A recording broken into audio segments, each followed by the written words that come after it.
একটা হেমারিং আছে না, সেই হেমারিংটা থেকে বাঁচার জন্য তো সেটা দিতে হবে নয়? হ্যাঁ হ্যাঁ হ্যাঁ, এমন লোক টাকা দিব যে ওইটা থেকে কেয়া দিবে যে কমিটির বাড়ি যা যাবেন তার নাম বহিষ্কার হয়ে যাবে, আপনি নামাজ কালাম বলবেন বাড়ি থাকবেন। না সমস্যা নেই, তবে তুমি যে বেশি চাচ্ছ যেটা, এটা আসলে আমি যদি ক্লিয়ার হইতাম যে আমার একটা বিশ্বাস আছে না যে অমুক অমুক দিবা। পাটগ্রামের রাজনীতি দুইটা গ্রুপ, বিএনপির দুই গ্রুপ, একটা আছে বেস্টার গ্রুপ, একটা আছে দুলুমন্ত্রী গ্রুপ, ঠিক আছে? এই গ্রুপে তো খারাপ রে, এক গ্রুপের সাথে কথা বললে আর এক গ্রুপ হেমারিং মারলে, বুঝো নাই? না এইটাতে দুই গ্রুপে গিয়ে আমি চেন করব। এবং শুনেন, করিম চেয়ারম্যান এমন একটা মানুষ, করিম চেয়ারম্যান ওকে কিন্তু টাকা দিয়ে কিনে যায়, এটা জানেন কি? আরে ভাই গরুর টাকা যায় ওটা খায়, আপনি লাইনম্যান করছেন, লাইনম্যানই করছেন, আপনি জানেন না রে ভাই, এটা কোন কথা? না না না না, আমি তোমাকে কই শোনো, যে সম্বন্ধে যার সাথে মিশে নাই তার সাথে কম জানা যায়। যেমন তোমার কথা আমি কই, তুমি যাই করো না কেন, তুমি হয়তো রাগে পড়িয়া ক্ষোভে পড়িয়া বিএমপি করো, আমি আমলি করি, আমার বাড়ি গেছো, আমার বাড়ি ভাঙ্গির গেছো বা লোকজন ধরি গেছো, একটা সময় মানুষের একটা রাগ ক্ষোভ থাকে। উপলের ভাই জিএল ছিলেন? জিএল ভাই তো বোধহয় পার্টি দিয়ে বহিষ্কার করছে নাকি দল থেকে? না, বহিষ্কার করুক আর না করুক, টাকার জন্য সবাই পাগল ভাই। করিম চেয়ারম্যানের সাথে আমি প্রাইভেটে কথা বলবো, এমন লোককে দিতে হবে যার নেতৃত্বে মনে করেন যে ইউনিয়ন থানা চলে।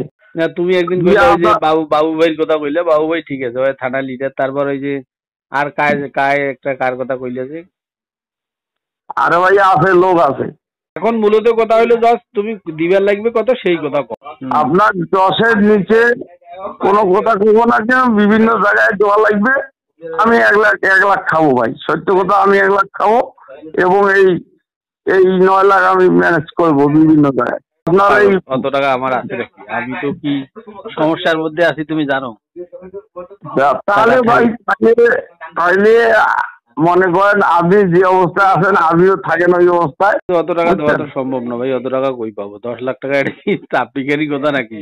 5টা লিডারও দিব আর 5টা লিডার দিব না, তখন তুমি একটা জিনিস আমাকে শিওর করো না, পাটগ্রামে শ্রীরামপুরে করিম চেয়ারম্যান দিলে ঠিক আছে, পাটগ্রামে কাক দিবে? পাটগ্রামে যেগুলো বর্তমান মনে করেন উপর লেভেলের নেতা সেগুলোকে দিব। এই ওসি তো টাকা খায় না রে, এই ওসি খুব ইমানদার লোক নাকি, ঘুষ খায় না, ভালো লোক। ওসি খায় না, ওসির না ডাইনিয়া দাবার শুরুয়ের না কলি আওয়ামী লীগের লোক বই আছে না, আমার একটা খালু হাতিবন্ধা বাথরুম নিয়ে নাম শুনছেন? আমি এটা চেষ্টা করে যে আপনি ধরা আছেন, তাহলে কি হয়? তো টাকাটা বেশি চাচ্ছ না, আমার অত টাকা আছে কত 8 লাখ 10 লাখ টাকা কি আর টাকা দেওয়ার মতো সম্ভব? আপনি সর্বসাবল্যে কত দিতে বলেন কোন তো, আমার একটা 3টে নেতার ম্যানেজ করলে হয়ে যাবে। শ্রীরামপুর ইউনিয়নের একটা, পাটগ্রামের 2টা, আর আমি 1 লাখ টাকা নিব ভাই। ভাই ওটা কল রেকর্ড তো না, ওর কাছে আমি 5-7 লাখ টাকা পাবো, বুঝছেন? আচ্ছা, আমি টাকাটা মানে উঠানোর জন্য বিভিন্ন পায়তারা করছি, আমার নামে মামলা পর্যন্ত করছিল, বুঝছেন না? আচ্ছা হ্যাঁ আচ্ছা, হ্যাঁ ওইটা এখন এই যে আপনার ফোন রেকর্ডে তো সেইটা প্রকাশ পায়নি। টাকা যে আপনি পান এরকম কোনো শব্দ তো উচ্চারণ করেনি ওনার সামনে, ফোন রেকর্ডে তো এটা প্রকাশ পায় না। হ্যাঁ, তাহলে আপনি বলছেন টাকা পান, আপনি তো বিএনপির নাম ভাঙিয়ে টাকা তুলছেন, এটা তো বলা বলি হচ্ছে। আচ্ছা ওটা স্বামী দেন, আমি আপনার বিকাশে এখন টাকা দিয়ে দিব, মাই দিব। কিসের টাকা? হচ্ছে না মানে আপনি ওটা সমাধান করে নেন। আমি কেন সমাধান করবো? আর আমাকে টাকা পাঠাবেন কেন আপনি?